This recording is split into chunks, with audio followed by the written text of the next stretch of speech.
Unahin na natin yung tagapagtaguyod kay ex-Vice Mayor Manding Tagilaso. Nang magsalita siya dito noong A7, ang sinabi niya, siya daw ay siniraan ko ay sa sarili niyang barangay. Tama ba? Para sa kaalaman mo at kabatiran, ex-Vice Mayor Manding Tagilaso, hindi kita sinisiraan. Ako'y nagsasabi ng katotohanan. Masama bang ibulgar ko kung ano ang inyong ginawa at pinagsamahan ng panahon nyo ni Nestor Rondilla? Kayo ang tatanungin ko, masama po ba? Okay. At least naging malinaw sa inyo sa ipinabatid kanina ng ating pangalawang punong bayan yung mga pagpaprocess nila ng mga proyekto noon. Tapos sasabihin niya na wala siyang alam na anomalya ni Nestor Rondilla. Okay. Para sa kabatiran mo, ex-Vice Mayor Manding, hindi kita sinisiraan. Ako'y nagsasabi lang ng pawang katotohanan. Okay. Puntahan naman natin ay si Konsehal Anton Estrabo. Pansinin niyo po ang kanilang platform. Bawat isa, hindi may diretsyo, parang nagdadalawang isip sila sabihin kung ano yung nagawa nila sa kanilang committee chair na pinamumunuan. Ang sabi niya, nakapagpasa ng Tourism Master Plan, hindi po totoo yan. At ang bumuo ng Tourism Master Plan ay ang ating pamahalaang bayan. Ito po ay hindi na ipasa sa ating pamahalaang panglalawigan dahil nagkaroon pa ng motion ay mismong yung ating may hawak ng turismo o yung may hawak ng committee chair ng turismo sa katauhan ni Konsehal Anton. Kaya Konsehal Anton, sana naman kung kayo magsasalita sa harap ng tao, kung ano yung accomplishment nyo lang, yun lang yung gawin nyo. Yun lang ang sabihin nyo. Pumunta naman tayo kay Konsehal Jeboy. Yung gusto niya na ako'y mag-resign dahil ako'y nagsalita sa Barangay San Diego na kung sila po ay may mailalatag na initiative program para akayin nila ang kanilang mga committee chair na pinamumunuan, ako po'y magre-resign at ako'y magbaback out bilang kandidatong punong bayan. Paki-play nga yung sa DICT. Okay. Parang, ayan. Okay. Nagliham po ang DICT sa ating tanggapan noong August 4, 2022. Ibig sabihin, hindi ito initiative program ni Jerry Boy Noceja. Maliwanag po. Dahil ang DICT ay national agencies ng ating national government para sa information and technology.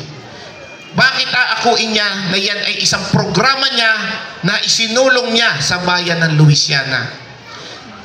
Yan pong pagpapasa natin ng electronic for business permit license, yan po ay ibinaba sa atin ng national government. Ang hinihingi ko lang po sa kanila ay resolusyon.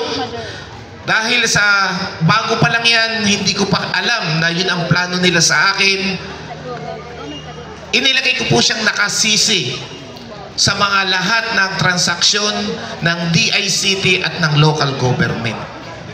Pero tingnan nyo, inaangka niya o inaangkin niya ang programa ng DICT na ito ay programa para sa local government ng ating national government. Dahil ang DICT, inuulit ko, ito po ay national agencies ng ating national government. Hahabaan pa ba natin o naintindihan nyo na? Naintindihan na? Huwag mo na ituloy at baka humaba pa. Baka lumampas sa 15 minutes. Puntahan naman natin si Konsehala Rayape. Hindi daw siya maldita, no? Okay. Yung idinidiin naman nila lagi nung nabanggit ko na ako ay nung proclamation namin ng unang sigaw na ang sabi ko, ako'y hindi mahilig magbasa ng batas. Dahil para sa akin, ang batas ko ay kung ano ang kapakanan ng tao, yun po yung aking susundin, kung ano yung mas higit na pakikinabangan ng ating mga kababayan. Ganun lang kasimple yung sinabi ko. Pero bitbit na nila hanggang meeting de avance na ako daw ay hindi marunong magbasa ng batas. Ito lang ang gusto kong iparating sa iyo. Kung ayaw mo ng maldita, Konsihala Mabait Raya P. Arca. Okay. Kung ako ay hindi marunong sumunod sa batas, matatanggap ba ng ating pamahalang bayan ang lahat ng parangal sa ating local government? Makakamit ko po ba ang mga award na ibinibigay sa akin bilang individual na isang lingkod bayan? Yan ay isang pagpapatunay na si Mayor Maper ay sumusunod sa lahat ng programa o sa lahat ng kung ano ang hinihingi ng proseso ng ating national government. Ibig sabihin, kaya tayo nabibigyan ng award, ang pamunuan o ang namumuno ay sumusunod kung ano po yung proseso ng bawat departamento at proseso ng paggogobyerno para sa taong bayan. Tama po ba? Siguro naman, Konsihala Raya P. Mabait Arca, ay kontento ka na sa naging aking paliwanag. Puntahan naman natin si Konsihal Oyong. Yung lagi pagsilip nila ng AX, pagsilip nila ng ganito, ganyan, ganyan, ito lang naman ang itatanong ko sa iyo, Konsihal Oyong. Sino ang nahuli sa alleged suspected for vote buying sa Barangay Santo Tomas? Hindi ba't ang iyong asawa? Bakit laging ibinibintang nyo ang mga umiikot ay sa Bagong Umaga? Kung may mga AX mang dumating o tulong sa ating national government, from national government to local government, dapat tayong lahat ay magpasalamat. Dahil ang tulong na dumarating sa bayan natin, ito'y hindi natin sariling pondo. Ito ay pondo from national na itutulong natin sa ating mga kababayan. Hindi dapat ito pagtalunan at hindi ito dapat pag-usapan. Tama po ba? Okay.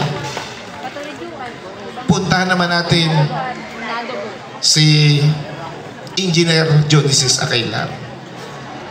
Yung kinaiingay ninyo ng inyong grupo, reklamo kayo ng reklamo, naririndi na sa inyong COMELEC, naririndi na sa inyong ating municipal police station. Paki-play nga yung CCTV footage ng kanilang inirereklamong sila daw ay hinaras. Na ito po para at least malinaw sa ating lahat. May 6, 2025, 8:51 PM. Barangay San Pablo.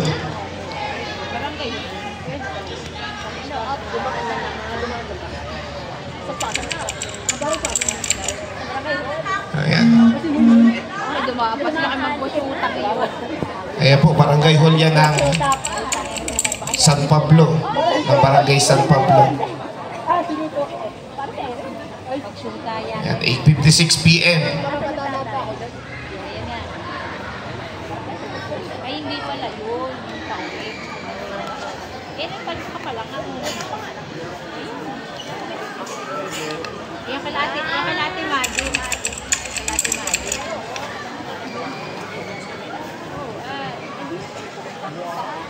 Ayan, sakay. Jonices Acailar, Lucy Arca, si John Michael, sakay isang babaeng sexy si Alan Oracion,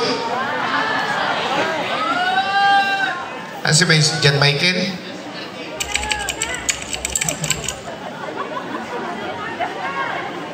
O 8:57 nang sila'y pumasok. Tingnan niyo po kung anong oras sila lumabas. Pinapas-forward na lang po yan para hindi naman tayo masyadong maaabala dito.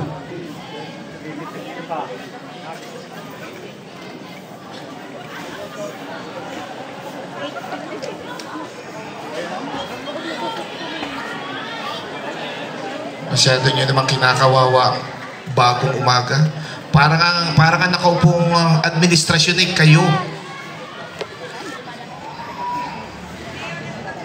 Ito muna. O, nagkain, pabara na. Pauwi na. Anong oras umalis na? Alas 9 pasado na. Ayan, ang oras po sa taas. Ano po ang ginawa nila sa 10 oras ng gabi?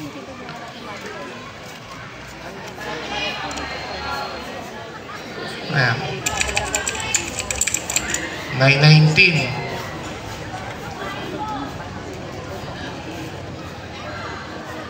Sino kaya yun?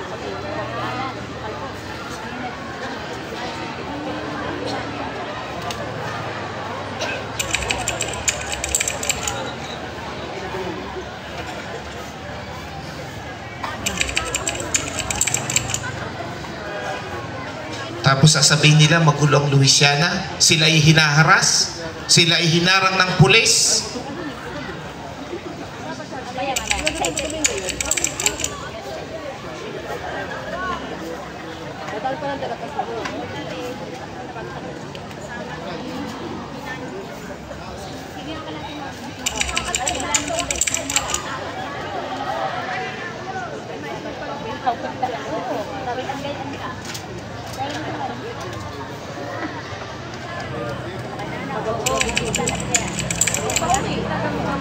Okay.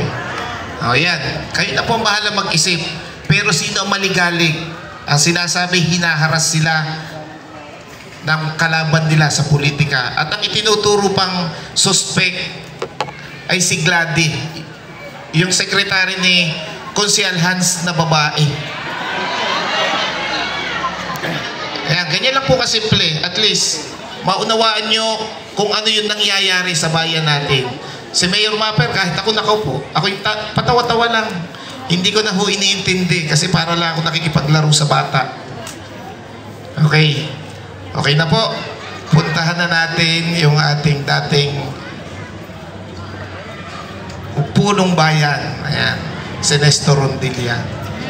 Dapat ko pa bang sagutin yung kanyang mga kasinungalingang nilubit para daw sa mga proyekto, sa mga nangyayari? Una-unawaan nyo na. Dapat pa ba sagutin ni Mayor? Hindi na. Hindi na. Okay. Pero may gusto lang akong linawing isa. Kung natatandaan ninyo at napanood ninyo, yung sabi niya na kung ako daw ay biglang kunin ni Lord. Diba? At ang sabi niya, kami daw ay magkikita ni San Pedro. Maigi naman at ako'y nagpapasalamat sa iyo, Nestor Rondilla, na at least alam mong sa langit ako pupunta. Okay. Salamat. Salamat at alam mo. Ang inaalala ko, pag ikaw naman ang kinuha, hindi ko naman alam kung tatanggapin ka ni Satanas sa impyerno. Yun ang hindi ko naman kayang sagutin. Magaling kang gumawa, magaling kang maglubid ng salita, hindi ko na kayang dugsungan pa kung tatanggapin ka ni Satanas sa impyerno. Okay?